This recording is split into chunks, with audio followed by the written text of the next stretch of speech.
Welcome to Ask the Educator, a podcast brought to you by Healthmark Industries. Are you a sterile processing technician or manager?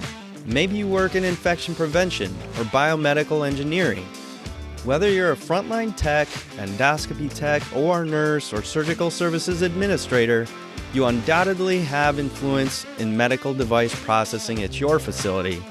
In each episode, we speak with experts from the Healthmark Clinical Affairs team, industry leaders, or special guests from the trenches to answer your questions and bring you relevant industry information, equipping you for excellence in medical device processing.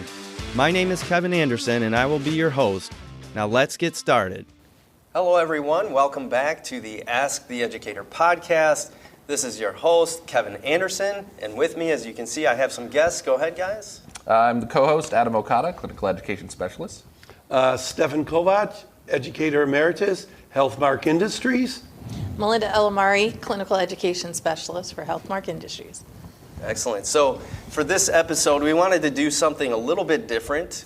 This is our 100th episode. Yeah, all right. Over the course of several years now, right? Wait, does that mean we get cake? Cake. That's a very good idea, but unless you bought it, yeah.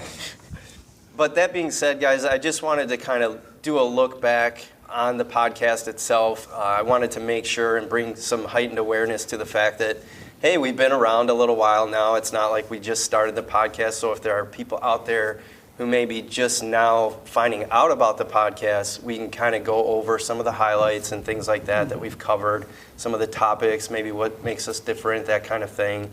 And then maybe draw some more attention to some of the episodes that people might be interested that we've done in the past. So starting off, why don't we just touch on, why did we start the podcast in the first place? And we can just kind of go around. Adam?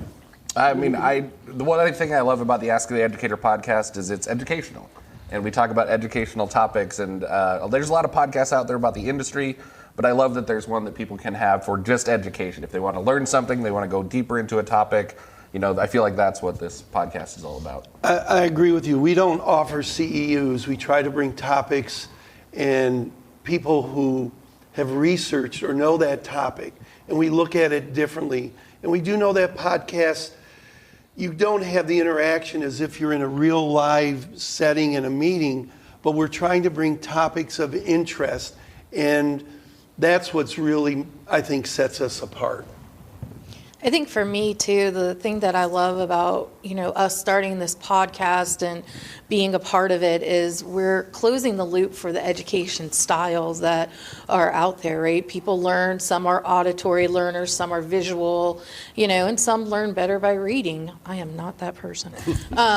And so, I think that just gives somebody this, a half an hour quick education, like I can listen to this quick on my ride to work.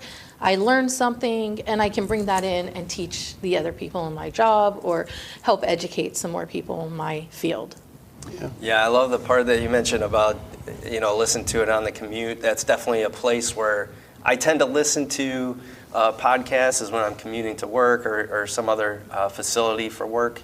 But that being said, one of the things that I definitely should bring up is that we kind of started this podcast, even though it was in the works for a while, I suppose, in terms of an idea. But the pandemic definitely forced our hand a little bit in that, we all of a sudden were not able to do the in-person education that we were so, big into at the time. The chapter meetings were huge. Mm-hmm. I remember the first one I went to when I was hired by Healthmark was CCSA, and there was over 100 people there.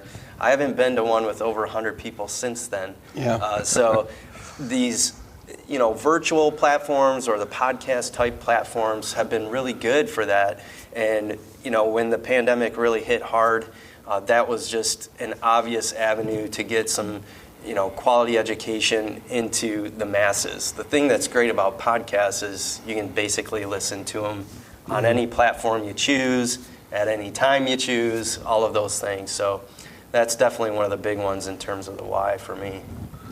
Yeah, and over the last, it's 3.5 years now we've been doing the podcast, so not as long as you've been the original, but a lot of topics that we've covered over that 3.5 years. So I'm going to start with you, but what are some of those things that are highlights and things that we've covered that you are memorable, or maybe memorable guests, things like that? Yeah, great question, Adam. As we kind of go over some of these older topics and even some of the guests that we mentioned, I want to make sure that everyone out there who has been a guest, we appreciate you. There's no way I can remember or name every single one of you, so please don't take offense to me forgetting or leaving you out of this conversation. But one that definitely stands out to me was kind of early on, and that was actually with you, Adam. Before you were a Healthmark employee, and we also had Harry Alsorin from the WFHSS on that. Stefan, you introduced him, and he was a great guest to have on along with Adam. That was memorable for me as well, because he was hard to keep up with. He definitely knows his stuff. And I think that's what podcasting has allowed all of us to do, is it's easy to bring people from somewhere else and talk about a topic. And that is what is really important, is trying to understand what we need to talk about and not just come up with whatever, but people who research and know what they're doing. And that's, I think, what sets us apart. And you said it, COVID pushed us to do something, because Healthmark has been known as providing free speakers, going in and doing all-day programs or partial programs, or doing a lot of things. And we needed to find our own way. And I do want to give the people at Beyond Clean a shout out. They were doing this before everybody else, and they showed that there is a way to get information to people all around the world. So I want to say to Hank and those guys, way to go. You've shown us the importance of a podcast, and everybody who's doing it is finding their own way that they think is the best way to serve the industry. And this is how we're doing it, That's, everybody's different. So you got that smorgasbord, and like you were saying, people learn differently in audio and so on from there. And we would not be remiss without saying that. It seems like everybody's got, to your point, their own niche in the podcast industry lately, of like ARN, AST, and everybody's pulling in and trying to give information in tidbit formats to help people grasp that information, or making a platform where people can just listen to, whoever. We have so many different podcasts out there, murder mystery podcast, and it's so much beyond, what your likes are and stuff. So I think just what we're trying to do in the industry, to Stefan's point of educate and help bring that to this industry, is amazing. I want to say one quick thing, because Malinda does some podcasts with the packaging. She loves packaging and sterile barriers, right? That is one of your passion. That's what great. Absolutely. All of us here at Healthmark, we all bring different expertise together, and she knows different people, but she's been on other companies' podcasts. We've all been Beyond Clean. We've been on other ones. So it's, how do we make sure we're getting you what you need to talk about? And like, we've had Nancy Chobin, we've had so many other different people out there. And also we had Jill, the IP from Emory, and we've had a whole lot of other people to come talk about it. And you said at the beginning of COVID, remember we had some people talking about how they were redoing masks from the University of Michigan. Remember? So if you think back and you want to go and listen to these, this is a plug. Subscribe. Hit subscribe. No, I'm sorry. Share with your friends. Share with your friends. No, go ahead. But it's true that actually there is truth in that, because I think back to when I was managing a department, and the way I learned about insulation testing was literally a sales rep walked in on a cold call one day, and I happened to open the door and was there and listened to what they had to say about insulation testing. And now if you think about it, I, before that time, had not heard of insulation testing. We were not performing that step at all. In fact, the only insulation tester in our department was in my office, and I didn't even know it. Ooh. Right? Nice. Yeah. So the reason I say that is because we can have better reach with a podcast, and in the sense that if we don't have to rely on people physically going around to building to teach these valuable things, and we can simply put it on a podcast, the hope is that people will hear it, learn it wherever they are, and be able to put in meaningful, patient-friendly or patient safety practices into place without having to wait in some sort of corner of the world where they don't get the information.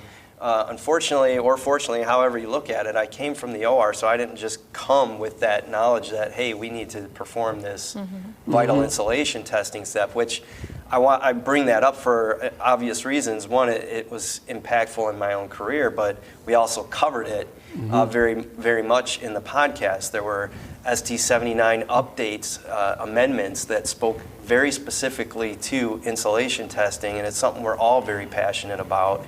And you can find up-to-date information in the podcast on that.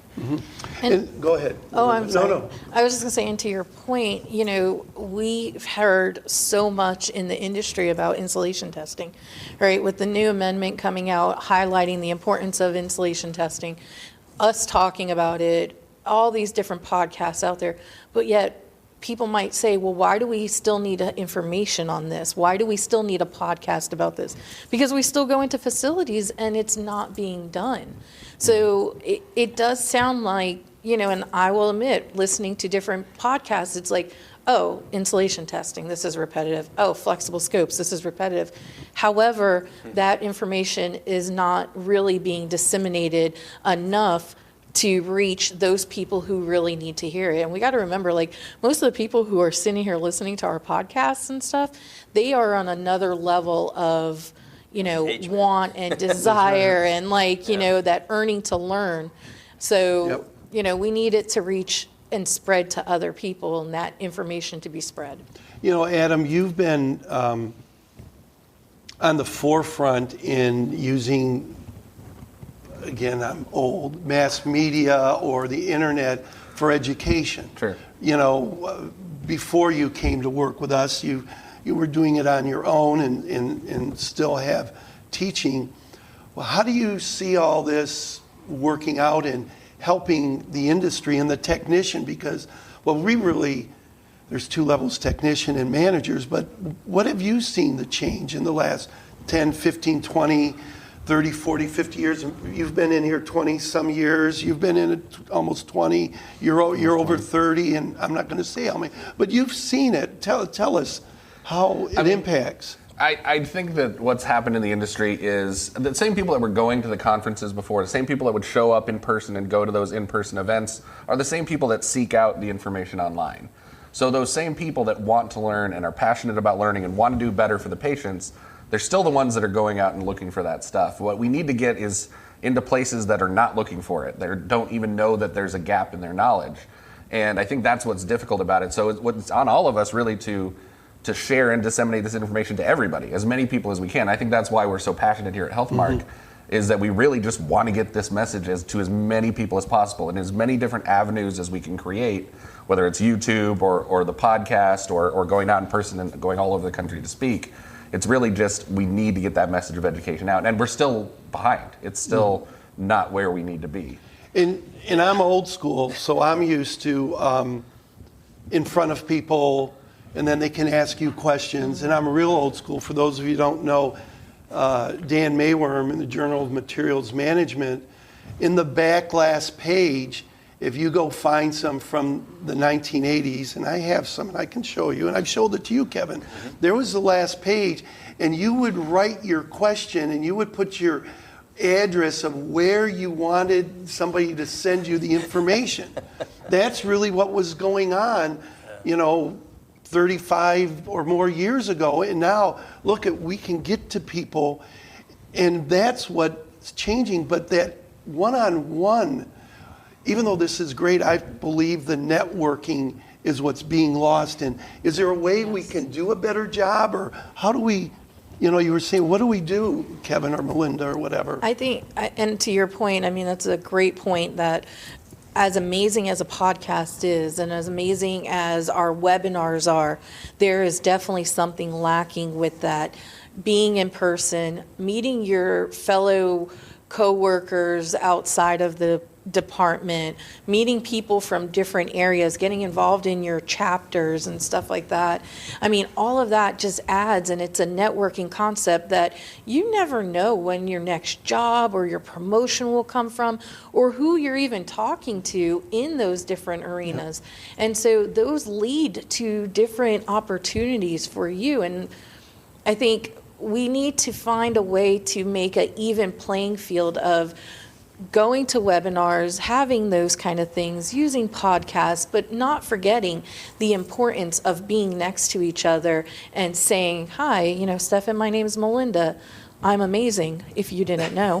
And so just getting our names out there and being able to do that, I think it's severely lacking. We have great platforms, right? We have the other platforms for webinars where you can go into rooms and talk to each other. And once again, those are fantastic for different events and bringing people, we can pull people from other countries and stuff. And that's crazy to me, technology-wise.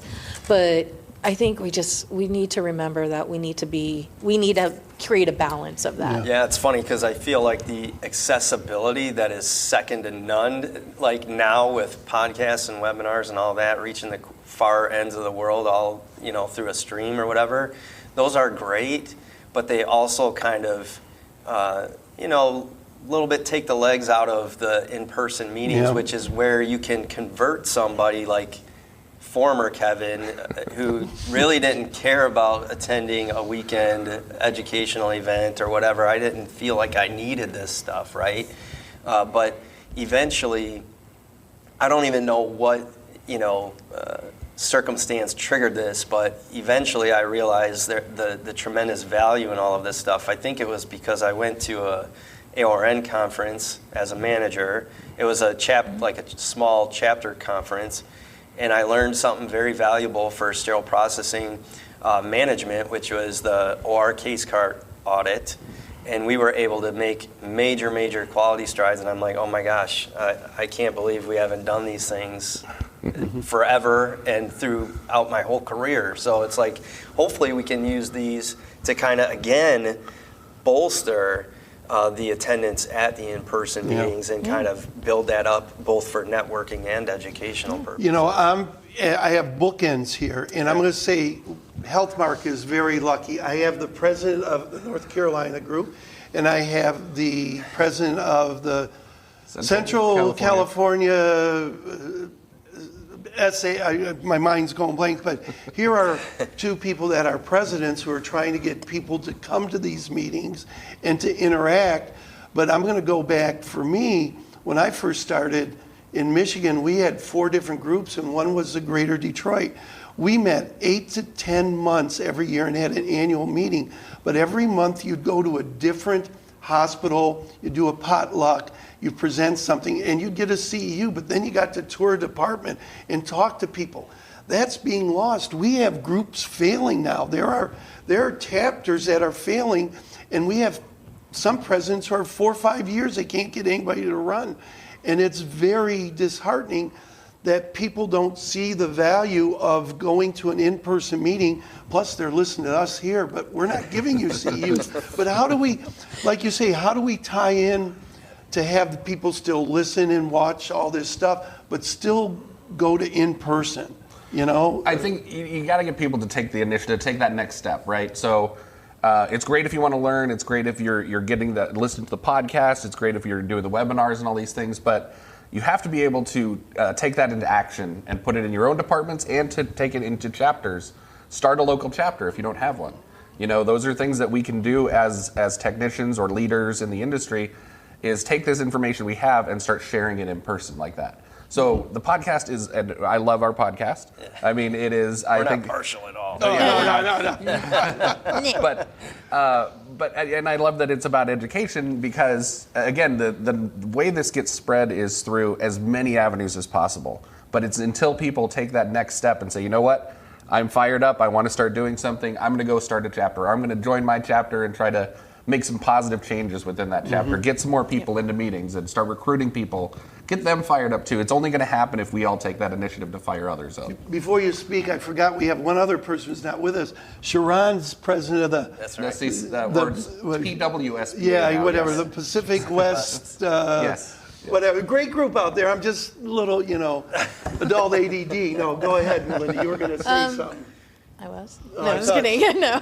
I think, to your point, getting people involved in the chapters and getting them not just involved, but wanting to be a part of the growth of that chapter, right? For me, I see like stuff like your podcast as like your appetizer. You're just like, okay, here's a little taste of what you could get when you go to conferences to listen to speakers, right? Now we're talking about our full meal here.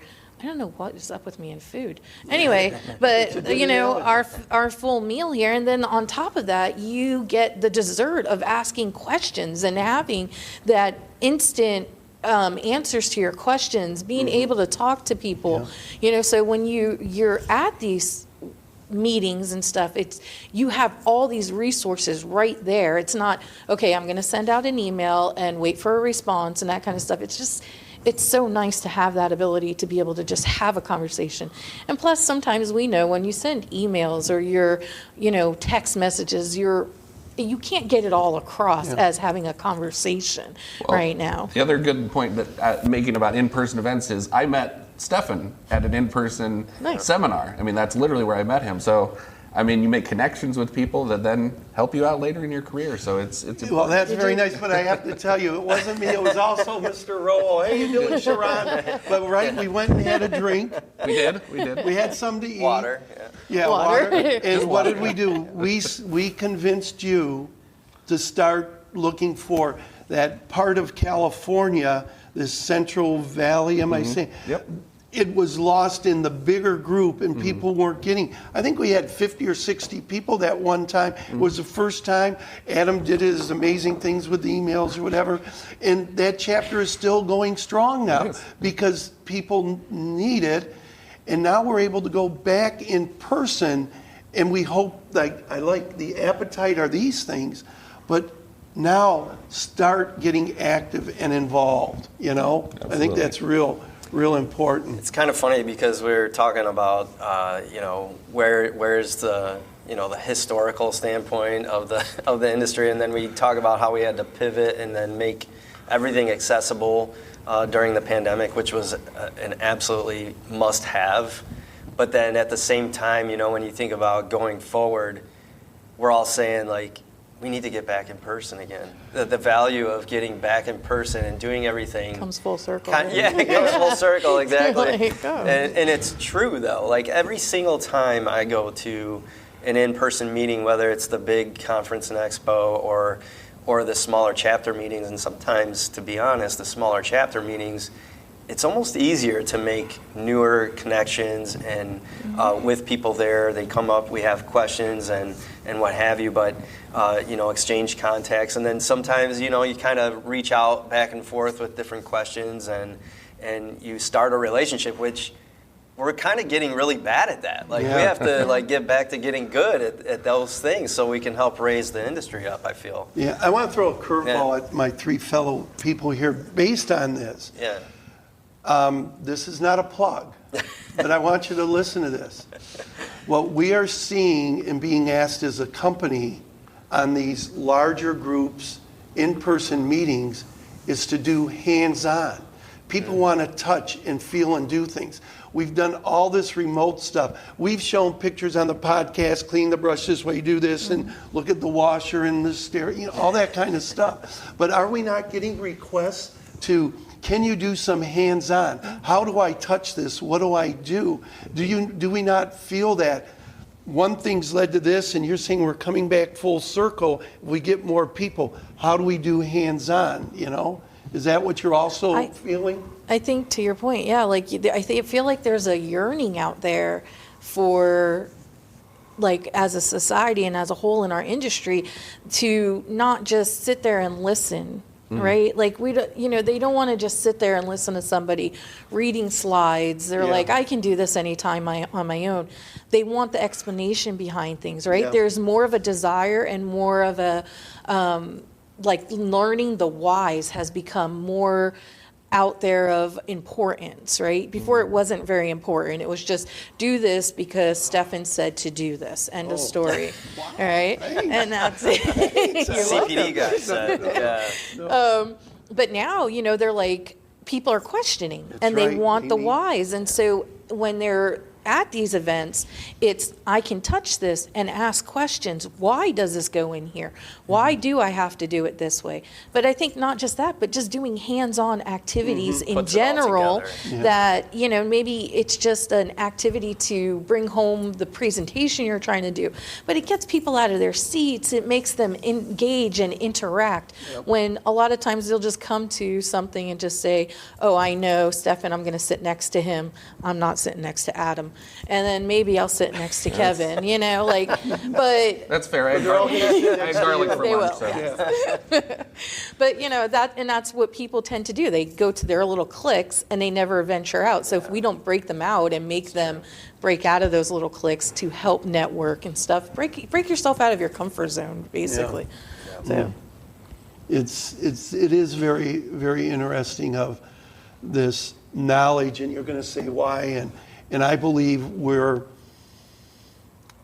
not teaching our technicians correctly. So I don't know if you've ever heard this story. I did not attend Phyllis Smith for all the old Isham people. You ever heard of Phyllis Smith? You had two ways to get certified through Isham. You would go to Chicago for 2 weeks, and if you didn't get a certain percentage on each day, you were kicked out, or you did the Purdue class. It was hands-on, it was book learning, and one of the books you had to have was Perkins. People don't even know who Perkins are. I see all these people talking about why are things this. You get Perkins' book and you read it, and you will get the basic understanding of sterile processing and sterilization and clean. These are scientific principles that do not change, and you use that for the foundation. But people, okay, I brush, that's all I want to do. Why do you brush? What is friction? What is fluid? I mean, what do you see as you go out there? How do we improve the education of our fellow professionals? How do we do it? Well, I mean, I feel like that's a great question. I think there's some individuality to that. People are different types of learners, but I do think, when it comes to education, I think almost universally, just listening to a lecture or something like that is something, or just reading a book is something. But if you can bring all of the elements together where you might present something, then maybe actually go right from there to doing that something, or going from there to watching it and then doing it, and putting all the things together, the why, the rationale, all of those things, and then actually doing the kinetic part, and that was something that, in my experience in the operating room was, for better or for worse, sometimes you feel like you're not necessarily prepared to go into the next case, but you have your person right there with you, and you do learn throughout the case, and it helps cement everything. And I don't know if we do that really with sterile processing as much as we should. It's probably a little bit individual based on where you go or whatever, but I think to your point with the operating concept, right? Like, and what Steven's saying is like it's the basics, right? Let's start with our basics and saying why. Why are you doing this? Why is this happening? Teach them that basic core. And then we can say, okay, now if you take that and you move to this facility, this might change, but now you understand the whys behind it. So if somebody's asking you to do the wrong thing, you have the forethought to say, wait a second, why am I doing it this way when it should be that way? And to your point, Kevin, it's like you going, as a surgical tech, you going from one case to another surgeon. You might be doing lap appies in every case, but every surgeon has a different way of doing it. So sometimes some things you're like, you know, and then, but sometimes, you know, it's just their own preference, whether they load their needles backwards or forwards, right? Yeah. Like, it's so. And I mean, Stefan made a good point with the understanding why behind everything that we do. I think when people make mistakes or they skip a step and they do it for a good reason. They want to go fast. They want to be able to turn things over for the next case. The intention is good, but they don't understand what could happen if things go bad. Yeah. You know, and they assume, well, the ultrasonic will do its job, the washer will do its job, so I don't need to do my job. But if you understand the way that manual cleaning works to get everything visible off, then everything else will do its job because you did that step, not, you know, in spite of you doing that step. So again, it's understanding that scientific background when it's crunch time and when you're about to make that wrong decision. Go ahead. yeah, you go first. I'll come after you. Yeah, I want to add only because it just came to mind because this is something that I sometimes get flack for. But I do think one of the things that is missing going forward for our industry is the lack of formal education. Like the requirement here across the board is, with very few exceptions of 5 states, I think we talked about on the podcast, requiring certification. There's basically a requirement of high school diploma and GED other than those 5 states, and that to me is simply not enough. When you have a formalized higher education program, you get all of those things. You get the baseline science, you get the baseline why in a standardized way. And then even you typically get clinical hours with an educator, not somebody provided necessarily by the hospital. Like this is the provider comes from the school. And so you have a streamlined way of getting everybody up to that standard minimum competency. And that, I believe, would do a lot in improving the industry going forward. Now, anybody who doesn't have formal education automatically balks at that, and I totally understand it, but I do believe that is a stronger way forward for us. I want to do on one thing. I know we're trying to keep it within a certain time frame, but I want to take what you said and make a different topic real quick. When you skip a step, people don't understand the consequences. We do not teach, very rarely, the law and the consequences behind the risk management. I have sat through depositions. I don't know if any of you 3 have. I have not. But I have, and it's been with mistakes and errors. We do not do a good enough job of even the managers understanding the consequences if something doesn't happen. Many of these things are settled outside, the case is closed, nothing happens. And one of the best examples is TAS. If they didn't have people in Seattle going and bringing all the issues with what was happening with the eyes, we would have never known that. Most of those cases are settled out of court, sealed documents, and you never know there's an issue. And that happens in every institution. I don't care where you work. It's the little secret nobody wants to talk about. But the technician needs to know, if this doesn't happen, you're the surgical tech. You've worked in the OR. Both of you circulated and worked. Certain things happen. Patients die, they don't die. There's consequences or things that go wrong. And it comes back to you and you don't have your ducks in the row and you're a manager and you don't understand this. That has to be taught of the consequences of what really could happen. And we show it with the video with the electric shock, you know, where they only see the 10% of the view, and if you don't check here, they're getting burns. The legal, we don't stress that enough. And I know I'm sort of going on, but that's what you said, the why. You don't know the why, and this is a consequence. Right. And you've been in cases, you've seen things go, whoa, like, and so have you. Oh, yeah. You know? But, so, go ahead. No, I was just going to say, to your point, like, I think we, in the sterile processing department, you don't hear what happens, right? Yep, Like, not so enough. to your point, that stuff gets settled and nobody knows what happens. I mean, it's rare as a surgical tech, I knew, unless I remembered a patient and said, oh, hey, Dr. So-and-so, whatever happened with that patient, right? We don't hear those follow-ups. don't volunteer that know. information. No, They it's don't, not they like don't. they're like, oh, guess what? We had 5 lawsuits that we settled outside, I mean, but, so I think that's where there's a bit of a disconnect. And I think back to what we're talking about here, like the podcast, knowing things like that, having people come on and talk about their stories and their experiences, your experiences in the OR, Adam, your experiences in facilities, Stefan's, your experiences in, Whatever. all of your experience.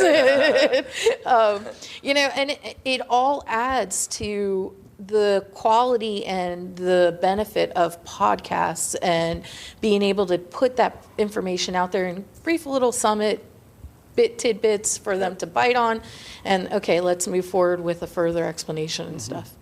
So where you two guys want to go now? We've hit 100, and what are you 100 years? No, 100 years. 100 episodes, which is great. Where are you two trying to take for the next 100? What you trying to do to sort of wrap this anniversary episode with our cake coming out? I know. Right now? Yeah, Waiting for where's this the cake anyway? Yeah. Did you order that? Yeah. Oh, well, maybe next time. No, I mean, Maybe for personally, 1,000. Yeah, 4,000. No, I mean, I would love to be one of those podcasts that continues on, indefinitely. It's tough to always prioritize things like this for companies, and I get that.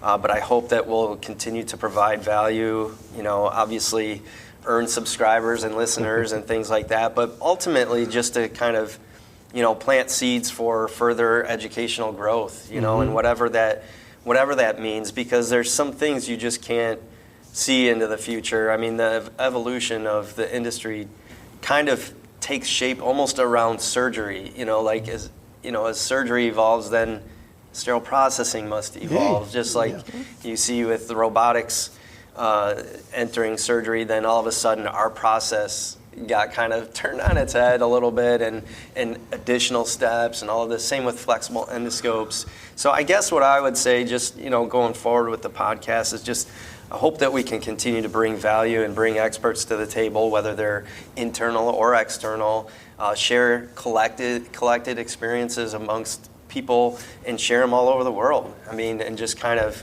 help people out there think a little differently, be open-minded, be curious, be problem solvers, stop being stuck in an old frame of mind that nothing. I want to do it the same way forever and ever until the end. That's not what we should be doing, and so hopefully we can kind of plant those seeds along the way.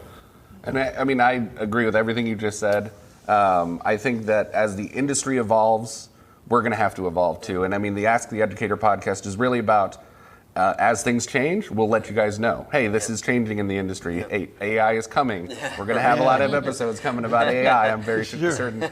So I think that that's really what the podcast is. It's not set in one thing. It's always going to be changing and evolving, just like our industry changes. And I do want to say, for posterity, that I started about halfway through the podcast, and we're at episode 65. I do want to say thank you to Kevin for calling me and giving me that opportunity to be the co-host here. And I know you were busy doing a lot of other things. It's all good. And so excited to be here with you and getting to do 100 with you. And, Are you guys and gonna both hug? of you. It's our bromance moment here. And to you guys, The guests are hugging. and to you guys, thank you for being here on the 100th episode too. I think that thank you for. You guys have been on quite a few of the Ask the Educator podcasts. If you like Malinda or Stefan, there are certainly more episodes with them coming. And I want to give a shout out to Amanda Maddock, who's behind the scenes right now. Yep. Amanda is the behind the scenes person for the podcast. We see you. They can't see you, but we see you. And again, just does everything for us. We just kind of show up and do our thing, and then we leave, and we let her take care of all the hard stuff. We smile and wave. So again, public shout out to Amanda Maddock for everything she does here at Healthmark. Yep. Agree, 100%. Thanks. You're one of the OGs too. Yeah. Speaking of AI, this is not really Stefan. This is a robot, Stefan. Don't shut them down yet. Anyways, well, thanks, guys. See you at 200 maybe? Yeah, oh gosh. Yeah, we'll see you at Definitely at 200, but better before that too. Okay, Yeah. all right. Thanks, guys. Thanks for Thanks- having thanks. me Yeah. on. It's Thank been you, great. everybody. Remember, tell us what you want us to talk about. That's very important. Okay? Yep, we love to We hear love from to you. talk. Yeah, we love to talk. We love Yeah. to talk. Bye-bye.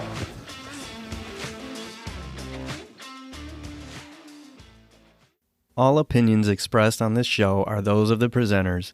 Before using any medical device, it is important to review the device manufacturer's instructions for use.